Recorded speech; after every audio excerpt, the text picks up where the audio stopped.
आज हम देखेंगे घातांकीय रूप से संबंधित उदाहरण।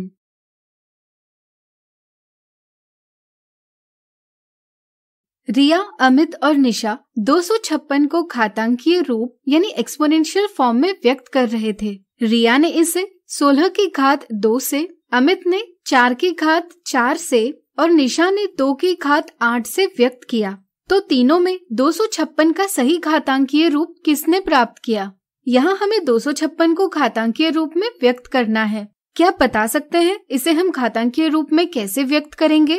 सोचिए। बिल्कुल सही। इसके लिए हमें 256 के गुणनखंड यानी फैक्टर्स प्राप्त करने होंगे। 256 को हम 16 गुणा 16 इस प्रकार व्यक्त कर सकते हैं, यानी कि हम आधार यानी बेस 16 और घातांक यानी एक्सपोनेंट 2 लेकर 256 को 16 की घात 2 इस प्रकार व्यक्त कर सकते हैं। अगर हम 16 को गुणनखंड 4 गुणा 4 के रूप में लिखें तो हमें 256 बराबर 4 गुणा 4 गुणा 4 गुणा 4 बराबर 4 की घात 4 प्राप्त होगा। यह भी 256 का एक घातांकीय रूप है। इसी प्रकार अगर हम 4 को 2 गुणा 2 इस प्रकार लिखेंगे तो हमें 256 बराबर 2 की घात 8 प्राप्त होगा।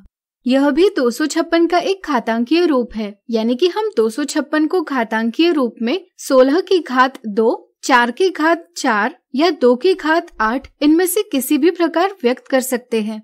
इसलिए रिया, अमित और निशा तीनों ने 256 का सही घातांकीय रूप प्राप्त किया है। अगला उदाहरण, ज्ञात कीजिए ऋण 2 की घात 5 और ऋण 5 की घात 2 में से कौन सी संख्या बड़ी है। उपरोक्त संख्याएं घातांकीय रूप में दी गई है। चलिए पता करते हैं वे कौन सी संख्याओं के घातांकीय रूप है। हम ऋण 2 की घात 5 को इस प्रकार लिख सकते हैं। हमें गुणन का परिणाम प्राप्त होगा ऋण 32।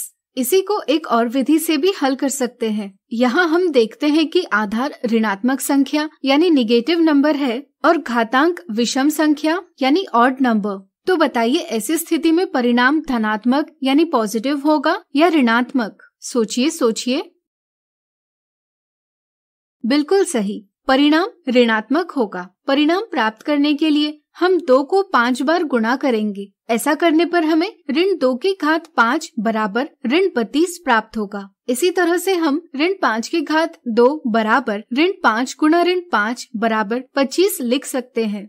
अब हम देखते हैं कि ऋण 32 एक ऋणात्मक है जबकि 25 धनात्मक है, और चूंकि धनात्मक संख्याएं ऋणात्मक संख्याओं से बड़ी होती है इसलिए 25 ऋण 32 से बड़ी संख्या है, यानी कि ऋण 5 की घात 2 ऋण 2 की घात 5 से बड़ी है।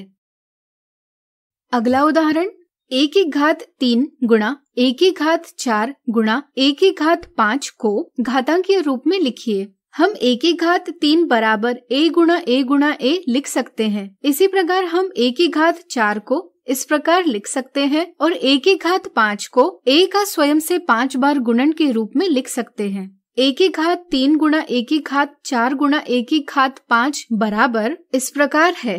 अब यहाँ हम देखते हैं कि a का स्वयं से कुल 12 बार गुणा किया गया है, इसलिए इसे ही हम a की घात 12 लिख सकते हैं। इसलिए हम कह सकते हैं कि a की घात 3 गुणा a की घात 4 गुणा a की घात 5 बराबर a की घात 12।